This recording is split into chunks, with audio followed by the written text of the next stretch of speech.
Alors, merci beaucoup tout le monde d'être là ce matin pour notre, je ne sais plus combienième de café croissant parce que j'ai fait le calcul récemment, puis je pense qu'on a dépassé, juste depuis janvier, là, on est à plus qu'une dizaine, c'est certain. Alors, on est très, très content de vous recevoir ce matin sur un sujet un petit peu plus niché qu'à l'habitude, mais on sait que les gens qui sont présents ce matin, c'est parce qu'ils sont très intéressés et certainement curieux d'en savoir un peu plus sur la possibilité de transformer peut-être un projet de recherche en santé humaine en santé animale. Et ce matin, comme d'habitude, dans nos cafés croissants, je pense que vous avez pris l'habitude. Je vois et je reconnais plusieurs des noms et des visages qui sont là. Vous savez qu'on débute le tout avec une présentation de nos invités. Par la suite, on va ouvrir les caméras et les micros et on va vous demander d'interagir et de poser des questions. Ce qu'on veut, c'est que ça soit le plus euh, friendly possible, que ça soit le plus intéressant, interactif. Et c'est la façon qu'on a trouvé, donc, avec un Zoom à caméra ouverte. Comme ça permet à tout le monde de poser des questions directement à nos conférenciers. Alors, ce matin, on reçoit Lévoya, un nouveau membre chez Bio-Québec. C'est une équipe d'experts en santé animale qui a accompagné de nombreuses entreprises de toute taille à surmonter des défis reliés à ce type de recherche et qui accompagne aussi certaines entreprises de recherche en santé humaine qui veulent passer par la santé animale, parfois un peu plus rapide. On va en savoir un petit peu plus tout à l'heure là-dessus et qui leur permettent de diversifier en fait le portefeuille. Donc, on a deux invités euh, très importants, les présidents ou les cofondateurs de Lévoya. Tout d'abord, Tom Robitaille. Tom a dédié sa carrière professionnelle à la santé animale, un domaine qu'il connaît très bien. Biologiste de formation, son parcours professionnel s'étend sur 30 ans chez des entreprises de première ligne en pharma vétérinaire, Sandoz, Elanco, Vetoquinol, entre autres, et en nutrition animale, dans des fonctions de vente, marketing et haute direction, que ce soit nationale, régionale et même mondiale, au Canada, États-Unis, France et Royaume-Uni. Il est consultant spécialisé depuis 2017, d'abord indépendant, et depuis 2019 en tant que cofondateur de Lévoya. Et également Federico Cobrac, vétérinaire de formation. Federico a débuté sa carrière en Argentine dans la médecine et la gestion de troupeaux laitiers. Après avoir complété son MBA, il a immigré au Québec. Il a rejoint Vetoquinol où il a travaillé pendant 16 ans dans des fonctions commerciales et de direction nationale et globale au Canada, au Brésil et en France. Cofondateur de Lévoya également, il agit comme consultant spécialisé en santé animale. Et moi qui viens de la région de Joliette, je connais assez bien, ou en tout cas un petit peu, Vetoquinol. Contente de savoir que vous avez passé par ma belle région. Je vous cède le micro et à votre présentation, puis je vous reviens pour la période de questions. Je vous rappelle aussi pour les questions, la présentation va être en français, mais les questions peuvent être bilingues, là, il n'y a aucun problème. On est habitué évidemment à répondre dans les deux langues. Voilà. Frédérico, je te cède la parole. En fait, c'est moi qui va débuter, Tom Orbitaille. Bonjour à Ah, tous. excuse-moi, Tom. Pas de faute. Merci à Annie, Stéphanie et l'équipe de Bio-Québec de nous présenter cette belle opportunité de rencontrer certains d'entre vous et de partager un petit peu sur cette industrie de la santé animale où Federico et moi, on a fait à peu près toute notre carrière, lui et moi. C'est une industrie qu'on aime bien, forcément. Avant tout, c'est un plaisir de partager, peut-être vous donner pas tout le détail, c'est pas possible parce que bon, même si l'industrie de la santé animale n'est pas aussi large et complexe que, que de la santé humaine, il y a quand même des, bon, c'est d'une bonne taille et puis quelques éléments au moins pour vous donner un petit aperçu et voir un peu quelles pourraient être des opportunités pour des sociétés qui souhaiteraient éventuellement développer des projets dans ce monde de la santé animale. Donc, le premier slide.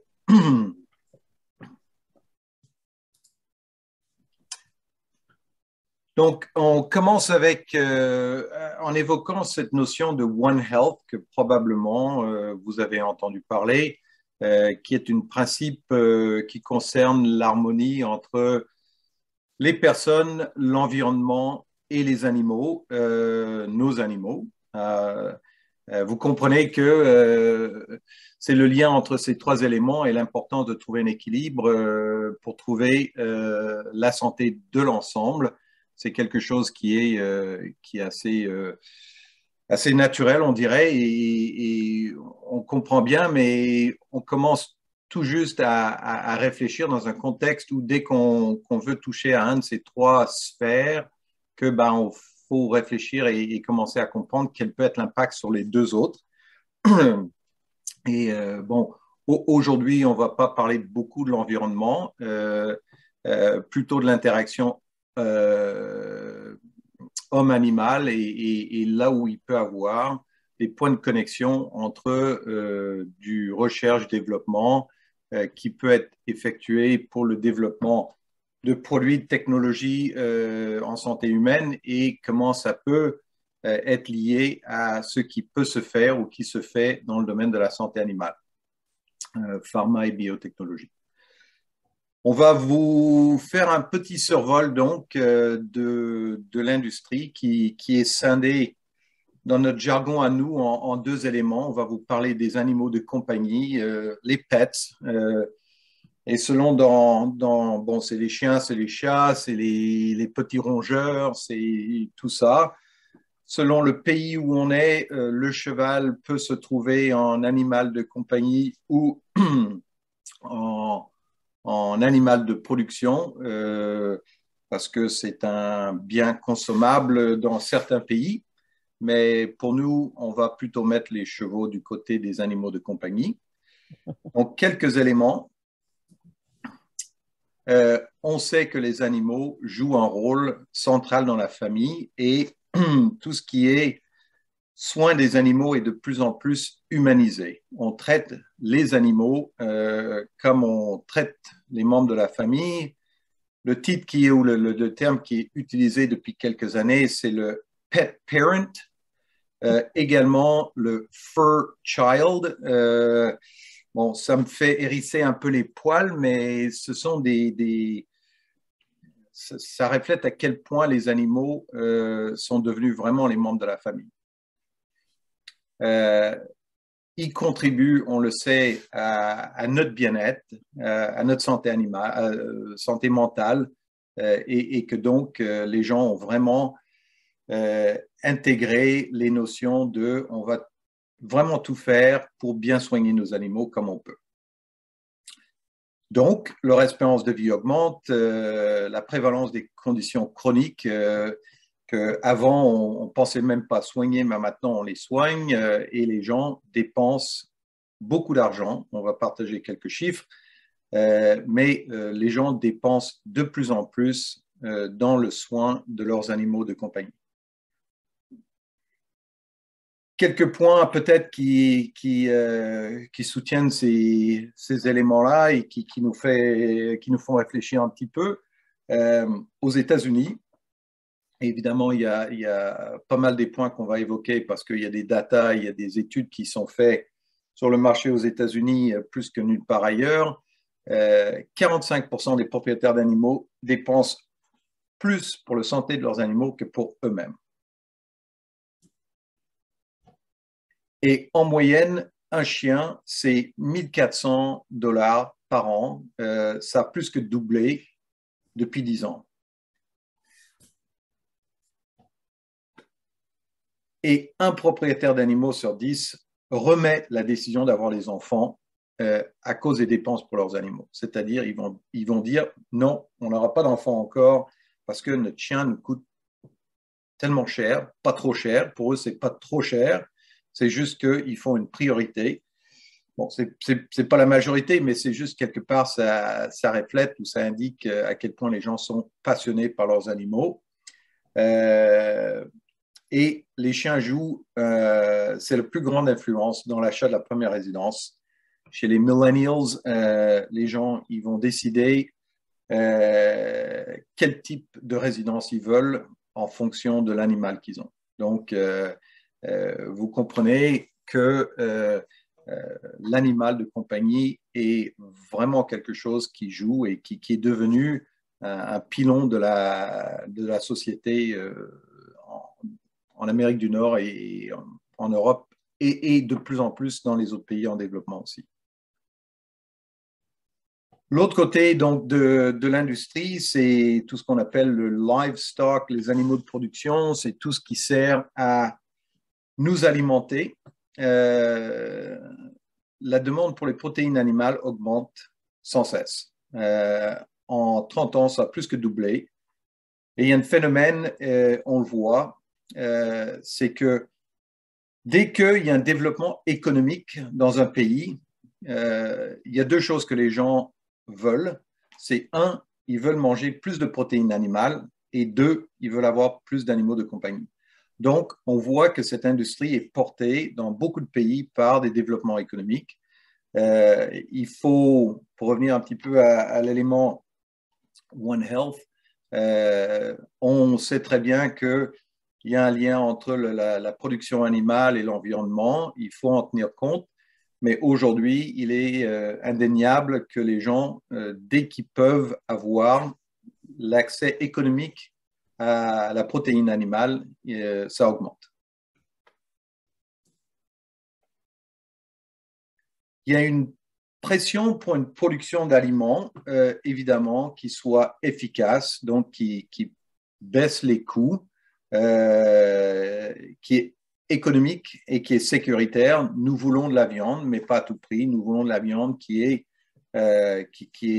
sain, qui est de assez bonne qualité, mais en même temps, des contraintes économiques poussent tous les systèmes de production animale vers quelque chose qui va augmenter la rentabilité. Et c'est le volet qu'on voit pas beaucoup sur le côté animaux de compagnie, c'est que en animaux de production, la question est toujours est-ce que le traitement a un rendement positif économique pour l'éleveur? C'est-à-dire, est-ce que le rendement, les baisses de taux de mortalité, l'augmentation de la production de viande, est-ce que ça va être plus que le coût du traitement?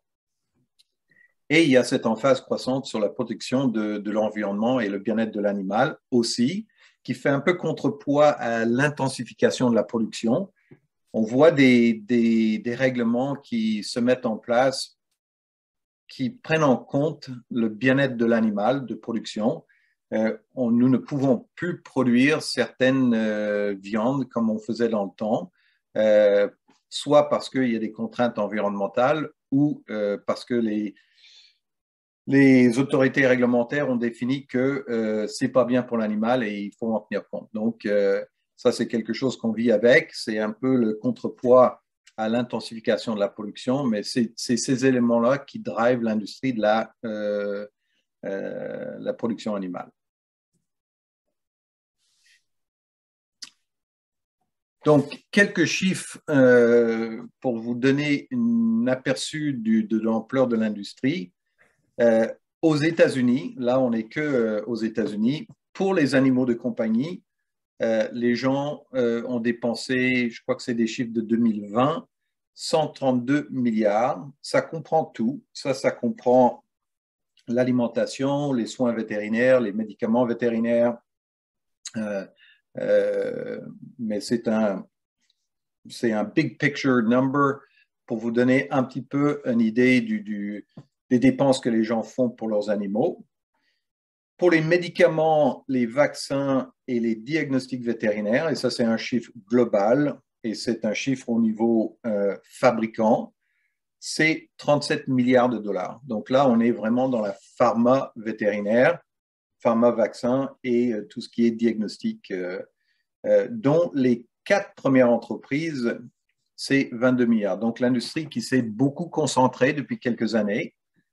Aujourd'hui, le top 4, et c'est pas compliqué, c'est Zoetis, qui est le spin-off de Pfizer en santé animale.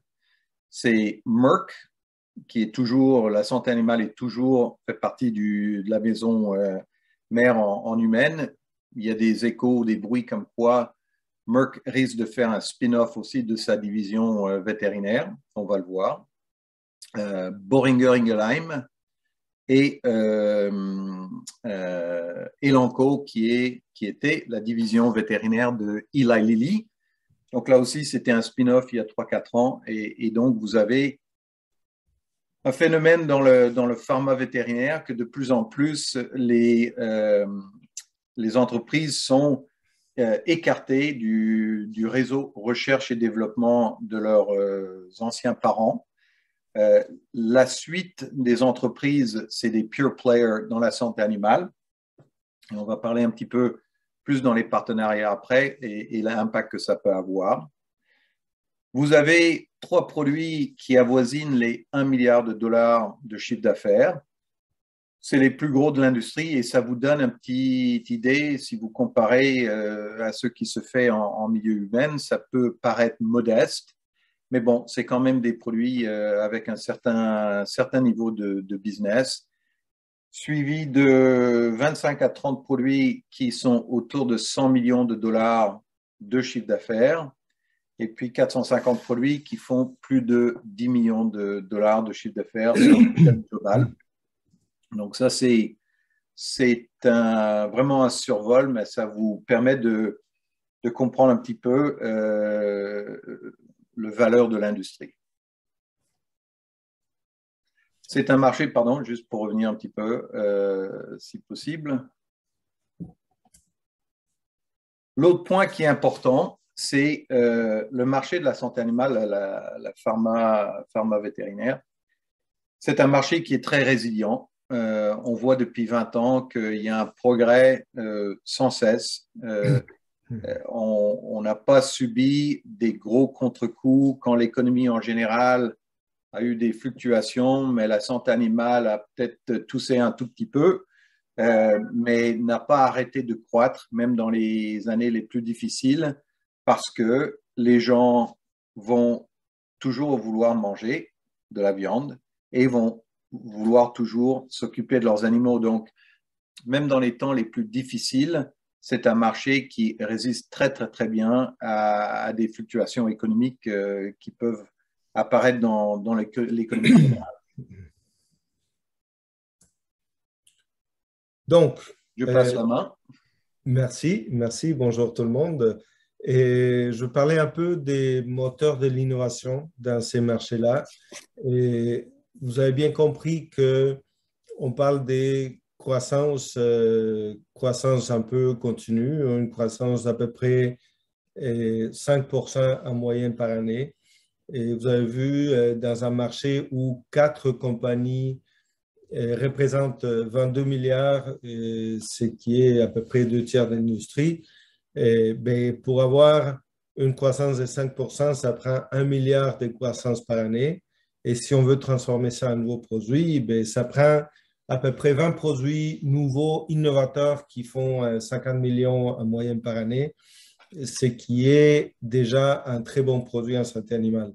Donc, si à chaque année, on doit lancer 22 produits entre 4 compagnies, vous avez bien compris, l'appétit pour l'innovation de cette compagnie est assez important.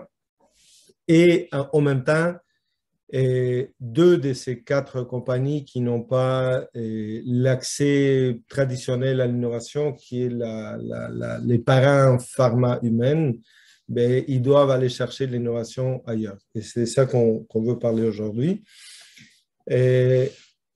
Quels sont les moteurs de cette innovation? Les premières, c'est les plus grandes catégories des produits en santé animale atteignent la maturité. Donc, déjà, les antiparasitaires, qui est énorme en santé animale, c'est les plus grands segments en animaux des compagnies et un des plus grands en animaux de rente.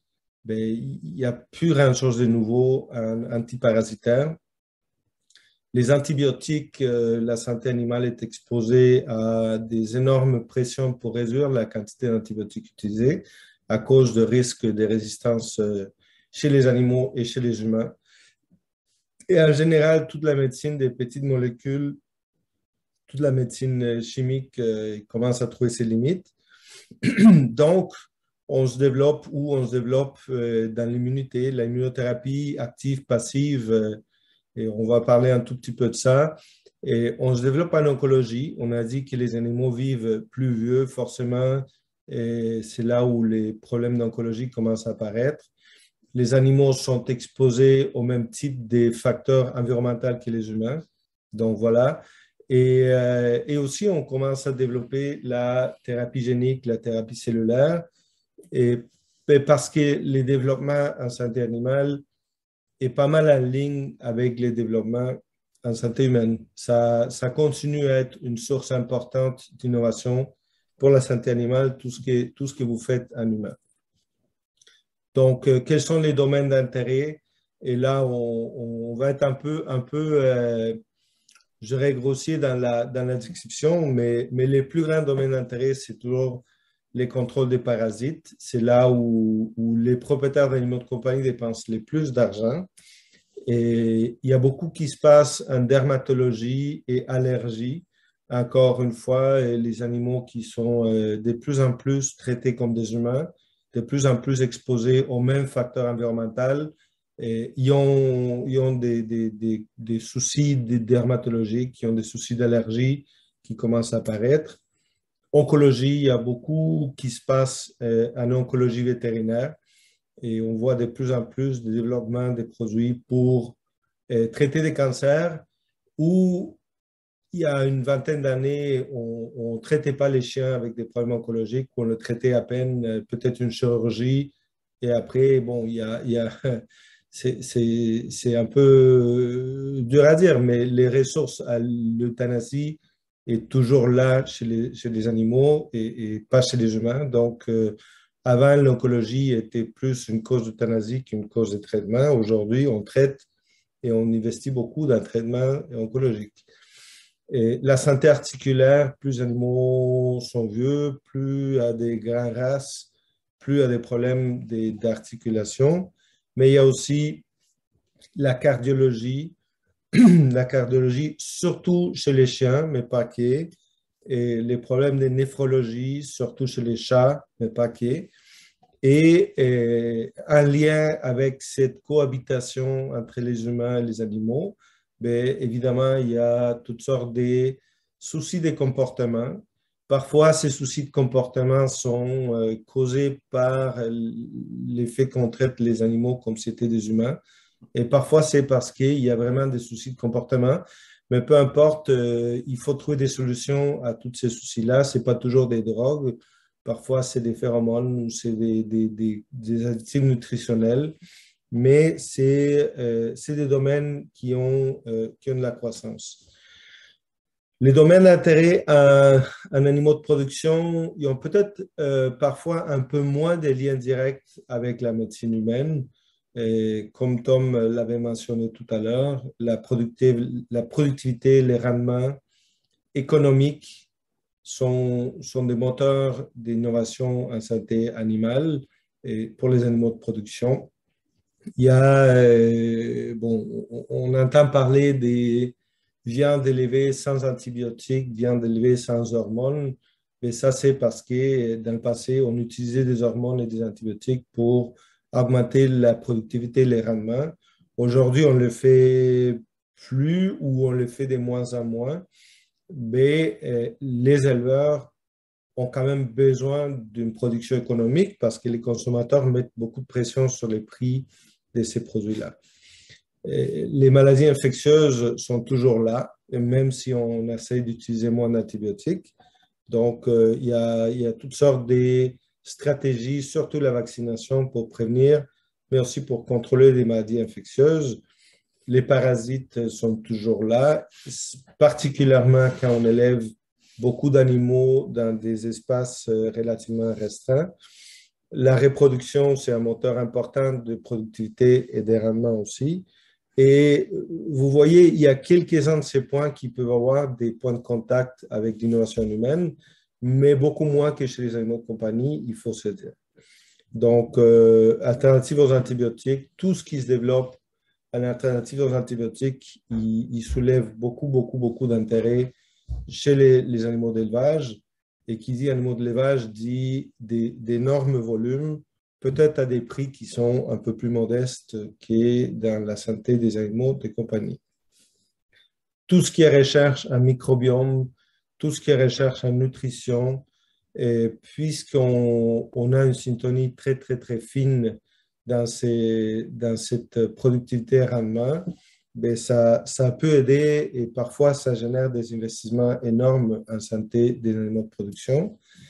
Et bien entendu, le bien-être animal, tout ce qu'on peut faire pour améliorer le bien-être animal. Et il y a toujours une écoute parce que c'est un sujet qui est de plus en plus demandé et par les consommateurs et aussi par les éleveurs qui préfèrent bien faire les choses quand ils ont la possibilité. Donc, il y a quelques spécificités en santé animale qu'on ne pense pas trop quand on est câblé humain. Déjà, chez les animaux de compagnie, il y a des médicaments pour humains qui sont parfois utilisés. C'est pas rare qu'un vétérinaire prescrit un produit qui se trouve en pharmacie pour un problème d'un chien. Par contre, pour les animaux de rente, ça, c'est pas possible. Ça, c'est vraiment interdit parce qu'on ne peut pas donner aux animaux d'élevage un produit où on n'a pas démontré la sécurité pour l'aliment produit. Donc, viande, lait, œufs, il y a tout un souci pour les résidus, pour la transmission de ces drogues ou ces produits aux produits des animaux. Donc, on ne peut pas certainement utiliser des produits pour les humains. Et dans tout développement, il y a tout un volet santé, sécurité alimentaire qui n'est pas dans la médecine humaine, par exemple. Une autre spécificité, les vétérinaires, il est aussi pharmacien. Donc, le vétérinaire, c'est celui qui achète les produits. Il y a un lien d'affaires avec les fabricants à travers la distribution, bien sûr, mais il y a quand même un intérêt commercial sur les produits qu'il vend. Et ça affecte la prise de décision, qu'on souhaite ou qu'on ne souhaite pas. C'est quelque chose qui est important. Et l'autre chose, les assurances sont beaucoup moins développées en santé animale qu'en santé humaine. Donc, les prix ne sont pas aussi élevés parfois parce que bon, les propriétaires ont toujours un petit frein à la dépense. Si je reviens sur le point que les vétérinaires et souvent pharmaciens, il y a un autre effet qui est peut-être un peu plus intéressant, c'est que les patent cliff, la chute des prix faramineuses à la tombée du brevet, c'est un peu moins importante chez les vétérinaires que chez la pharmacie humaine, parce que les vétérinaires qui prescrivent, c'est lui qui gagne de l'argent ou non avec ce qu'il vend. Donc, il ne va pas s'amuser à couper les prix pour les couper, parce que c'est lui qui fait son profit avec ça. Donc, peut-être les nœuds de la guerre ici, quelles sont les synergies des développements qu'on peut trouver. Donc, déjà, on peut utiliser des modèles, par exemple, des modèles chiens pour dérisquer des actifs humains. Et pourquoi on ferait ça? D'abord parce que les chiens est une espèce qui est plus proche de l'humain que la souris. Donc, ça peut être une bonne chose dans certains projets d'utiliser des modèles chiens pour valider soit efficacité, soit toxicité avant de passer chez l'humain. Et en faisant ça, on peut déjà utiliser des modèles d'induction de la pathologie, ce qui n'est pas possible évidemment en humain. Et donc ça aussi, pour certains développements, ça peut être très important et très utile. Quand on développe pour la santé humaine ou pour la santé animale, la partie CMC du dossier est très similaire et peut souvent être partagée. Donc là, il y a des synergies entre les deux développements. Et aussi, vous l'avez bien compris, dans le cours d'un développement pour une application humaine, on peut identifier des applications en santé animale qui n'étaient pas prévues initialement, qui peuvent être source de revenus, qui peuvent être source de diversification. Et donc, c'est ça, on trouve en santé animale une source de revenus qui est souvent plus rapide que les revenus en santé humaine, qui est peut-être moins intéressante à niveau absolu, mais que ça prend moins de temps, moins de ressources pour arriver. Donc, ça peut aider aussi à allonger la piste de décollage. Donc, à partir de ces synergies-là, eh bien, il y a toutes sortes de partenariats qui peuvent se mettre en place. Et déjà, comprendre que les compagnies de santé animale, les grandes, les moyennes et les petites, qui n'ont pas les ressources pour innover à l'interne, doivent chercher de l'innovation à l'externe. Donc, ils vont chercher et chez les innovateurs, les compagnies monoproduits qui développent des projets, c'est là où ils vont trouver des sources d'innovation. Et parfois, on focalise sur des domaines spécifiques qui ont un grand potentiel et un grand niveau de différenciation. C'est là qu'on cherche, c'est ça qu'on cherche pour renforcer les portfolios en santé animale. Et ben, on accède à ça de façon assez classique, soit par rapport de licence, soit par acquisition, soit de la compagnie, soit du produit. Par contre, les mots d'ordre, c'est des actifs assez dérisqués. On essaie de chercher à éliminer les risques ou à les réduire le plus possible. Donc, on peut faire des accords de co-développement. On va parler d'un exemple tout à l'heure d'une compagnie qui est très proche de Bio-Québec. Et ça peut être pour des technologies ou ça peut être aussi pour des plateformes. Mais en santé animale, un peu la règle, c'est si vous n'avez pas une preuve des concepts, c'est très rare d'avoir l'écoute d'une compagnie qui va ramener ce produit au marché. Donc, ils sont normalement, les compagnies en santé animale, un appétit pour des technologies qui sont bien plus risquées que leurs équivalents en santé humaine. Donc, on parlait d'une compagnie qui est proche de la maison, et Eva, c'est une compagnie de Québec, bien connue de Bio-Québec, et qui a un modèle d'affaires de développement en santé animale. Et Eva, qui a acquis 4 technologies pour 3 espèces d'Elanco en mai 2021. Ils ont 24 employés, 4 sites de travail au Québec, à Montréal, Saint-Hyacinthe, à Laval et à Charlottetown aussi, avec 2 laboratoires. Et ils se sont fait financer. Ils ont réussi à récupérer 20 millions de financements en série B et 10 millions, une série B de 10 millions qui se fait maintenant. Et ce qui fait Eva, c'est bâtir un pont entre la recherche et le développement et les corporations qui vont vendre ces produits-là.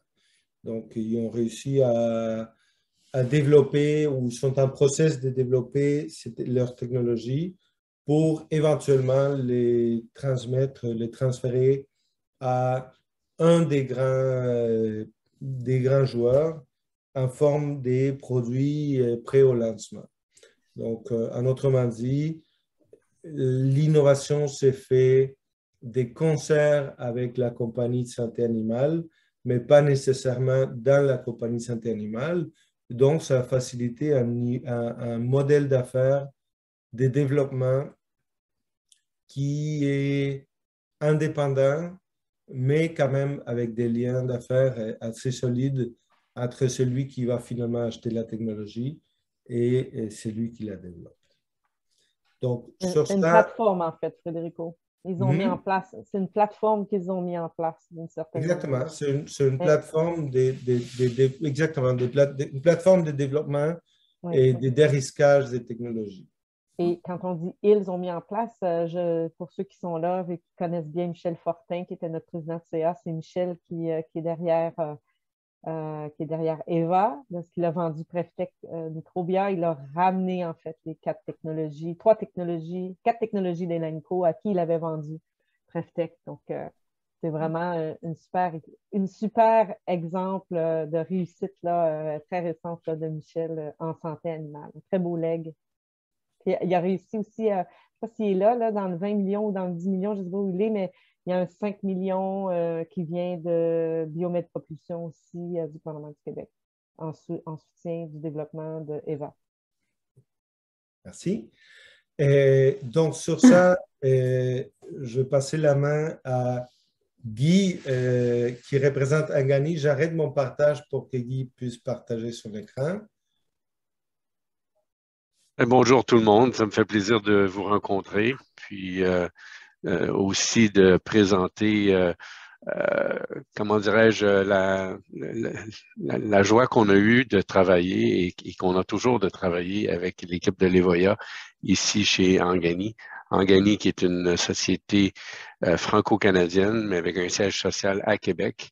Compagnie qui initialement était dévolue à l'allergie et on a vu dans une des diapos là, que en santé animale, la dermatologie, allergie a un rôle important. Et c'est là que par différents contacts, on a réussi à rencontrer Tom et puis éventuellement Federico s'est joint à l'effort de réflexion sur la façon de bonifier ou de autrement tirer parti de la technologie qu'Angani avait développée initialement pour traiter l'allergie humaine, mais qui nous a ouvert la porte à un tout nouveau registre d'application de notre technologie d'immunothérapie qui va même s'appliquer en cancer, en maladie auto-immune et autrement. Donc, le court message que je peux avoir pour les gens qui nous écoutent, c'est d'une part, penser au potentiel d'application en santé animale. Dans le passé, moi, j'ai eu des échos quand je suis arrivé dans le domaine que au Bénin, on était un joueur de la santé animale, au Bénin de la santé humaine. Et c'est plus mal vu, là, c'est plus une maladie vénérienne, là. Donc, on peut, c'est une façon de finalement doubler la valeur des preuves de concept qu'on développe. Et comme les collègues de l'Evoya l'ont bien souligné, l'importance, et particulièrement au niveau des animaux de compagnie, l'importance du marché ne fait que croître. Et on l'a vu dans la pandémie dont on essaie de sortir présentement, les animaux de compagnie jouent un rôle important pour la santé mentale. On a vu que les gens s'arrachaient les chiens et cherchaient à acquérir d'autres animaux. Et ces animaux-là, ben, on les traite, nos amis nous le disent, davantage comme des humains que comme des possessions, si vous voulez. Donc, dans ce domaine-là, nous, on a remarqué un appétit croissant pour les traitements à forte valeur. Ce n'est plus un petit à côté, si vous voulez. Du côté en travaillant avec l'Evoya et d'autres parties, on a trouvé des firmes, des CRO qui peuvent nous aider avec des modèles animaux évolués. Et Federico faisait allusion au modèle canin, oui, en particulier, où ces compagnies-là sont capables de trouver chez des propriétaires des pathologies en cancer en particulier qui sont exactement les mêmes qu'on retrouve chez l'humain. Donc, des possibilités de preuves de concept très, très adaptées, très, très, comment dirais-je, indicatives pour ceux avec qui nous, on transige d'autre part. Et après ça, je pense que je vais partager mon écran un petit peu pour vous faire rigoler un peu, parce que moi, je suis ORL de formation. Attendez un petit peu, il faut que je pèse sur Share ici avant tout. Et donc, je suis ORL de formation et vous pouvez imaginer la première fois où, avec Tom, j'arrive dans une exposition, comment ça s'appelait, Tom, le DVX, le VMX. VMX en Floride. Donc, toute une expérience de passer de la santé humaine et de tomber dans dans un autre monde où là, il y a des noms de compagnies pour l'essentiel très différents de ceux que je connaissais, des dynamiques de marché, des intervenants qu'il faut connaître et chaque compagnie a sa personnalité, sa philosophie et donc il faut savoir comment s'adapter, quelle compagnie cherche quoi et davantage qui va chercher quoi dans le futur. Donc, c'est là que l'intelligence du milieu que nous a offert les Voya a pris tout son sens. Et une fois, je vais terminer le share ici, où est-ce que je fais ça? Ici, stop share. Une fois que la prise de contact a été faite, c'est comment négocier la valeur de ce qu'on veut proposer et c'est du travail de longue haleine. Dans notre cas, on a été en mesure comment dirais-je, de signer une entente de partenariat extrêmement intéressante avec la compagnie suédoise Nextmune, mais il y avait une petite graine qui avait été semée 2 années auparavant avec un contact avec une charmante dame qui se débrouillait pas mal toute seule aux États-Unis. Mais tout ça pour dire que c'est un travail d'accompagnement qui est très apprécié, qui est très important par des gens de l'Evoya qui sont très conviviaux. Vous l'avez vu et je vous le souligne à nouveau. Ce sont des gens qui sont très réfléchis, mesurés et pour nous, ils ont fait office de Sherpa. Et dans l'Evoya, il y a un élément de voyance, tout événement fort apprécié. Et s'il y a un message que je peux donner aux gens qui nous écoutent, c'est que les animaux de compagnie ne sont plus un bien de consommation, mais sont bien des membres de la famille. Et là-dessus, je passe la main à ceux qui veulent poser des questions ou à ceux qui dirigent la session. Merci, merci Guy. Je ne sais pas si Frédérico ou Tom, vous aviez un mot de conclusion comme tel, ou sinon on peut passer tout à fait à la période de questions. Frédérico, Tom? Je pense qu'on a peut-être passé un peu les temps qu'on s'était dit on voulait utiliser. Donc, déjà, merci beaucoup pour cette opportunité. Et oui, on a hâte d'entendre vos réactions et vos questions. Bien, merci. Ça a été très instructif, en tout cas, pour moi, parce que même si Eva et avant ça, Préfect Microbia était membre de Bio-Québec, le nombre d'entreprises biotech en santé animale à Bio-Québec n'est pas élevé. Et quand vous m'avez approché, il y a quelque temps de ça, un peu grâce à Michel Fortin, entre autres, j'étais vraiment intéressée par l'idée que pour faciliter un peu le démarrage de certaines entreprises en santé humaine, puis peut-être même aller chercher des preuves de concept, comme vous avez dit, mais aussi des revenus potentiellement plus rapidement pour pouvoir encore mieux soutenir la santé humaine, vous aviez l'idée qu'il y a certaines entreprises qui ont des produits qui pourraient très, très bien s'adapter à la santé animale. Alors, je trouvais ça vraiment intéressant. Je pense qu'il y a toujours eu un clivage entre les deux, puis c'est vrai, comme une réputation de on fait un ou on fait l'autre, on ne peut pas faire les deux, puis vous contribuez à faire tomber cette réputation-là ou cette barrière. Moi, j'aimerais ça, premièrement, j'inviterais tout le monde à ouvrir leur caméra pour poser des questions. Je vais peut-être commencer en vous demandant comment vous faites. Comme vous savez qui est membre de Bio-Québec, on a parlé du membership, des biotech qui y sont. Comment vous faites pour déterminer qu'une est peut-être plus propice qu'une autre à pouvoir développer son produit en santé animale également? Je peux y aller pour ça. Et je pense que ce n'est pas à nous de déterminer si une compagnie est plus propice que l'autre. Et ce que nous, on peut faire, c'est en regardant la technologie et surtout en discutant avec les personnes de cette compagnie. Et déjà, est-ce qu'il y a l'appétit, mais surtout, est-ce que cette technologie se marie avec les besoins qu'on connaît de l'industrie et surtout des joueurs. Donc, ce que nous, on apporte, c'est on a une certaine compréhension de qu'est-ce qui est cherché aujourd'hui dans le milieu de la santé animale, qui cherche quoi, quels sont les gaps des portfolios des différentes compagnies, parce qu'on a un dialogue assez ouvert et assez franc avec eux. Et c'est sûr qu'il y a une contrepartie à ce qu'on fait ici aujourd'hui, c'est quand on parle avec nos collègues de santé animale, mais ils nous disent qu'est-ce qu'ils cherchent, ils nous disent de quoi ils ont besoin, parce qu'ils savent qu'on est là pour pêcher un peu pour eux. Et donc, c'est ça, on essaie de bâtir des ponts, mais comment on sait que quelqu'un a quelque chose de pertinent? Mais parce qu'on connaît un petit peu les besoins de l'autre côté. Et en discutant avec la compagnie, on peut identifier des points de rapprochement. Ça ne doit pas être facile quand même, dans le sens où ces gens-là ne vont pas y penser nécessairement. Ils sont focusés sur le développement de leurs produits en santé humaine.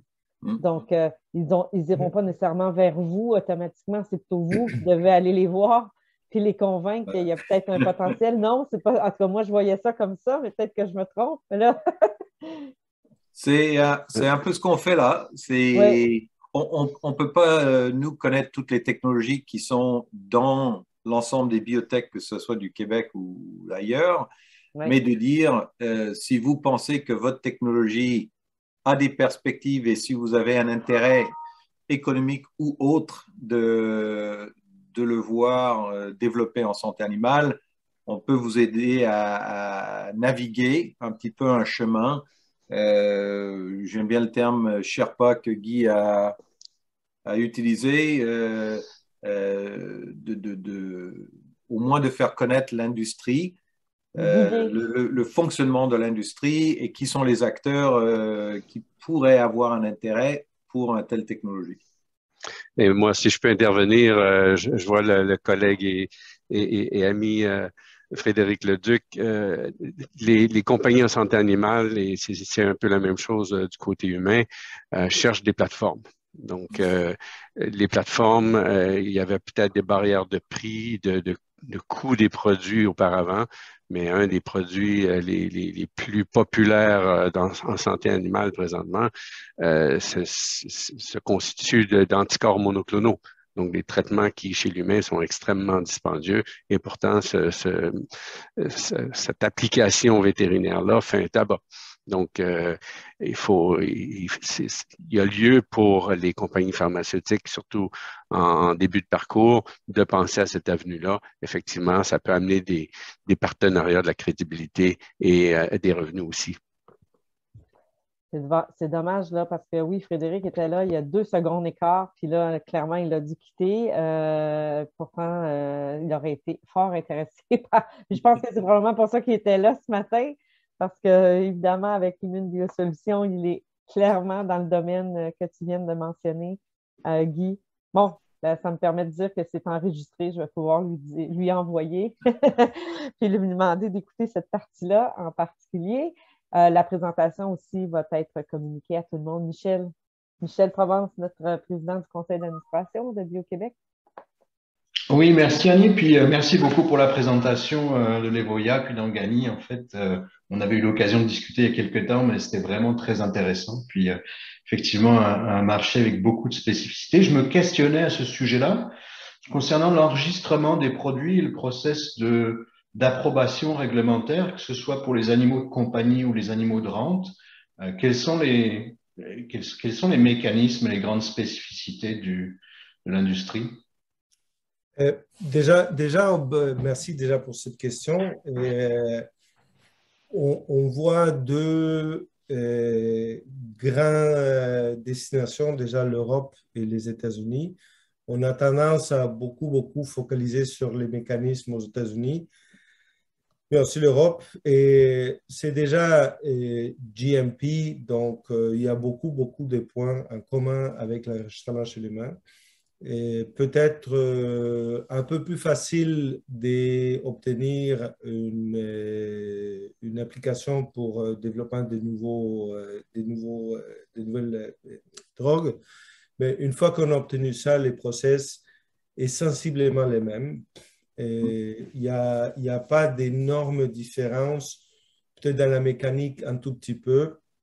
Il y a une grande différence, c'est que les médicaments pour les animaux, il faut démontrer la sécurité alimentaire.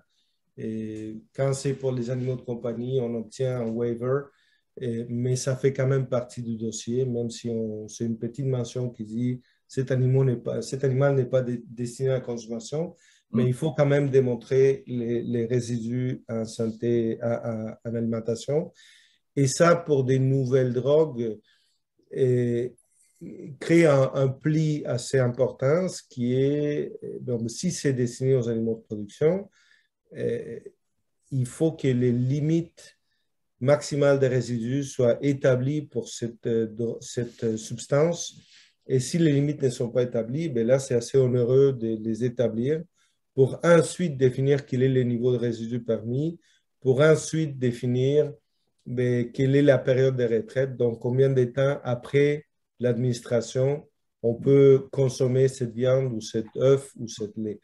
Donc, ça, c'est une grande barrière pour les animaux de production et c'est parfois aussi quelque chose où la politique joue un petit peu parce que bon, l'Europe n'accepte pas d'office et toujours les limites établies par la FDA et vice-versa.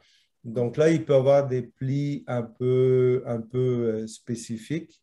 Si on reste chez les animaux de compagnie, je dirais c'est essentiellement le fardeau de la preuve est similaire. Évidemment, ce n'est pas la même population pour une étude d'efficacité chien ou des toxicités chien qui pour la safety chez les humains. Mais dans l'essence, c'est les mêmes choses qu'il faut démontrer. C'est la partie CMC qui est très semblable, la partie safety et la partie efficacité. Je crois que M. Goyer avait levé la main à un moment donné. Oui, je l'ai vu. Allô, Charles, je t'invite à poser ta question. Allô. Je me demandais,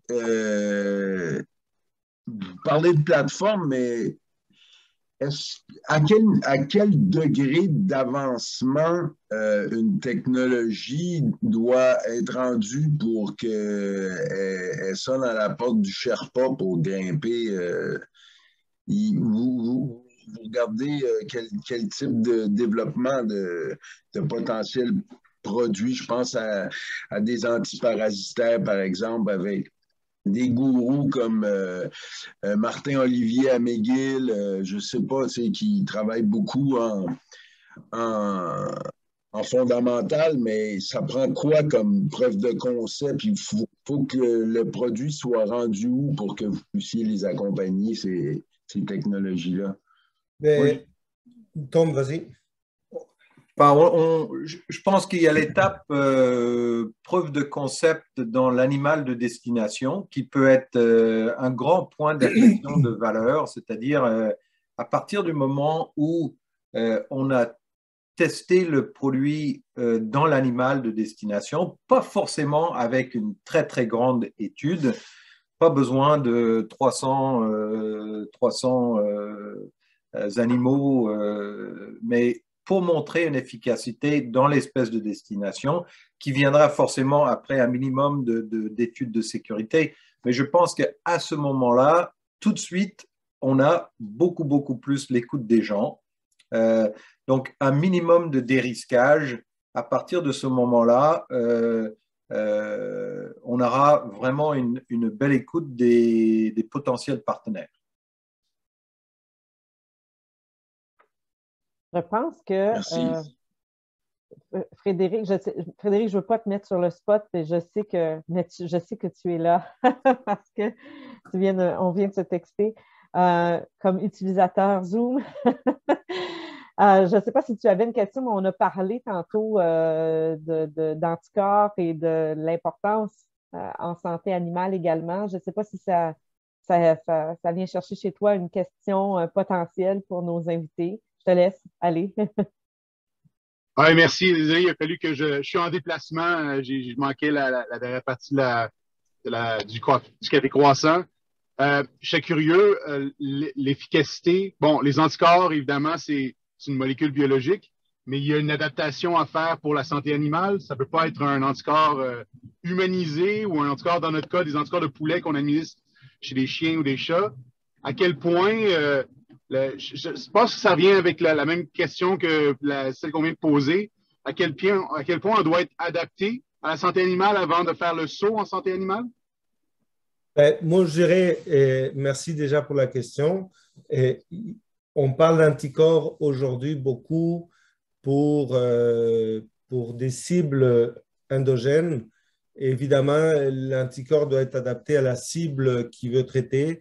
Et il y a des questions d'immunogénicité et des risques d'allergie si l'animal est exposé à ces mêmes protéines par une autre voie. Donc, déjà, est-ce que l'anticorps va en soi déclencher une immunogénicité et être neutralisé à long terme par l'animal? C'est une des questions.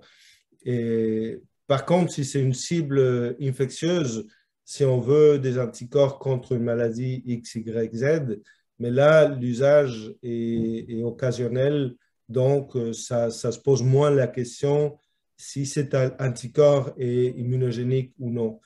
Les poulets, en général, si c'est des immunoglobulines Y et on parle d'œufs des poulets, mais là, on va probablement avoir des animaux qui sont plus ou moins exposés à des œufs par leur alimentation et ça peut poser un souci.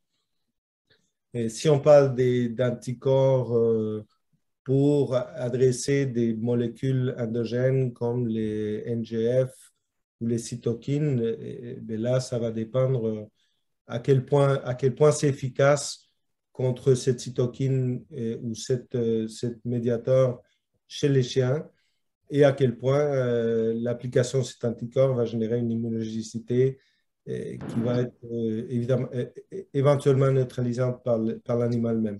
Donc, comme ça, je pense que c'est les éléments qu'on peut apporter des réponses à ce niveau-là, mais sinon, le fait qu'ils soient humanisés… En fait, pour aller en plus en profondeur, par exemple, pour les animaux qui vont devenir de la nourriture par la suite, les animaux d'élevage, est-ce que les anticorps sont considérés comme une molécule potentiellement problématique ou justement parce que c'est une molécule biologique, elle a, sans dire un passe-droit, mais au moins un a priori plus positif qu'une petite molécule ou d'autres molécules envisagées comme médicament? J'aurais tendance à dire c'est plutôt moins des risques. Par contre, comme disait Tom tout à l'heure, il faut toujours justifier les prix du traitement par les bénéfices qu'on va obtenir. Donc, est-ce qu'on peut se payer des traitements aux anticorps monoclonaux chez les animaux qui ont pour destination de devenir de la viande? Ben, c'est toujours la grande question. C'est un traitement chez les porcs, quand on dépense $10 pour un traitement chez les porcs, c'est déjà un traitement très cher. Et dans ces $10, il y a minimum 50%, si ce n'est pas 75%, qui reste dans la chaîne de distribution. Donc, ça nous mène à voir qu'il faut que les coûts de ce traitement soient très, très, très modestes pour qu'on puisse rentrer. Par contre, une fois qu'on rentre, les volumes sont énormes. Et il y a la technique d'administration aussi. Au niveau des porcs en particulier, il y a comme trois manipulations des porcelets dans leur processus de croissance qui sont des points où on peut intervenir au point de vue thérapeutique. Si on est obligé de rajouter une manipulation supplémentaire, ça ajoute considérablement au défi de l'administration du médicament.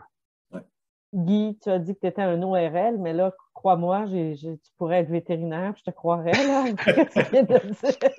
Non, mais peut-être qu'un premier, je pense que après comment dirais-je, le parcours d'Angani jusqu'à maintenant, moi, ce qui me surprend beaucoup, c'est que les transactions de n'importe quel ordre, elles sont d'abord et avant tout des interactions humaines qui sont basées sur la confiance. On peut avoir le meilleur produit. Si on arrive de nulle part, inconnu, ben, on a l'air de ce qu'on a l'air. Et dans ce contexte-là, les amis de l'Evoya sont des gens qui ont plusieurs relations et qui sont capables de mettre la table, de faire en sorte que tout le monde soit à l'aise et de faciliter justement la rencontre humaine à partir de laquelle les négociations ou on peut considérer des transactions plus significatives. Favorise le réseau, en fait. Tu as utilisé le bon terme tantôt. Tu as dit Sherpa, qui est un guide, en fait. Ils sont là pour vous guider à travers une industrie que l'on connaît un peu moins, mais qui pourrait vraiment être importante dans le développement de l'entreprise. Alors, écoutez, je ne sais pas s'il y a d'autres questions. Sachez que ce Café Croissant a été enregistré, comme je l'ai mentionné. Le lien sera envoyé à tous les membres de Bio-Québec et aux participants. Charles, oui, tu as une autre question. Federico, vous disiez que ça restait dans la distribution, le 75% du coût pour le port. Qu'est-ce que vous voulez dire? Moi, je ne connais pas ça. Qu'est-ce que ça voulait dire? Parce que ça reste dans la distribution ou production, là, je ne sais pas. Oui, c'est peut-être, je suis passé trop vite. La chaîne commerciale pour arriver à un produit qui est injecté chez le porc. Il y a quelqu'un qui a vendu ça à la porcherie, c'est souvent les vétérinaires, qui se prend une marge des 50% du prix de vente final. Et il y a quelqu'un qui a vendu ça aux vétérinaires qui ne sont pas à la porte à côté, d'habitude sont dans des villages un peu éloignés. Donc, une logistique qui est plus chère que chez l'humain. Donc, on calcule que les prix que la compagnie va mettre dans ses poches, c'est à peu près, je pense, 25, 30, parfois 40% du prix que les producteurs vont payer. Donc, quand l'éleveur paye $10, mais il reste 3 ou 4 pour la compagnie, dans le meilleur des cas. C'est ça que je voulais dire. Alors, comme je mentionnais, on a enregistré, on va vous le faire parvenir. Il y a aussi la présentation qu'on va vous faire parvenir. Puis moi, ce que je retiens, premièrement, c'est tout le potentiel qu'il y a derrière ça, mais il y a encore beaucoup d'inconnus. Puis je pense que quand les gens font face à l'inconnu, ils sont moins peut-être intéressés ou en tout cas, ils comprennent peut-être pas l'impact que ça pourrait avoir dans leurs entreprises. Alors, on va en parler un peu et on va vous encourager à faire du one-on-one avec plusieurs de nos entreprises parce que je pense qu'il y aurait un intérêt à ce qu'il y ait une plus grande écoute et une plus grande ouverture à cette possibilité de joindre la santé animale au développement de leurs produits en santé humaine. Donc, on va vous aider à faire ça à Bio-Québec en vous connectant avec plusieurs de nos membres. Déjà, votre venue est très bienvenue. Et puis, moi, j'ai beaucoup apprécié ce Café Croissant ce matin parce que j'ai appris beaucoup de choses et je pense que ça va être très, très utile. Alors, on va, Stéphanie, dans les prochains jours, on va communiquer ce Café Croissant et votre présentation à tous nos membres, incluant évidemment tous ceux qui n'ont pas pu participer ce matin. Et il y en a plusieurs qui écoutent et qui revoient ces Cafés Croissants à leurs heures personnelles. Donc, soyez pas surpris si vous avez du feedback par la suite. Puis, je vous encourage à garder contact avec nos membres chez nous et puis à participer aux prochains événements parce que les prochains seront plus virtuels. C'était le dernier ce matin. À partir du mois de mai, on va être en mode un peu plus présentiel. Donc, la semaine prochaine, on est à Boston avec une délégation, mais après ça, c'est notre assemblée générale annuelle, le 30 mai prochain. Déjà, beaucoup de gens se sont inscrits. C'est un super événement qu'on fait en collaboration avec Anne-Marie pour l'ouverture de leur bureau qu'ils n'ont pas pu faire il y a 2 ans, lorsque la pandémie est arrivée. Donc, chez Anne-Marie, dans le parc technologique à Montréal, et vous allez avoir l'occasion à ce moment-là de rencontrer énormément des membres de Bio-Québec et de parler du focus de votre entreprise. Alors, je vous encourage fortement à être présent avec nous lors de l'AGA. Et puis, par la suite, on a notre premier tournoi de golf. Fait que si vous n'êtes pas encore inscrit, inscrivez-vous. Et puis, je vous remercie beaucoup d'avoir été là ce matin. Très, très instructif, très informatif. Et je vous souhaite sur ça, Tom, Federico, Guy, merci beaucoup d'avoir témoigné aussi de ton expérience. Et je pense que ça parle beaucoup pour les autres entrepreneurs. Alors, merci, puis je vous souhaite une très belle journée à tous. Merci. Bye bye tout le monde. Merci encore.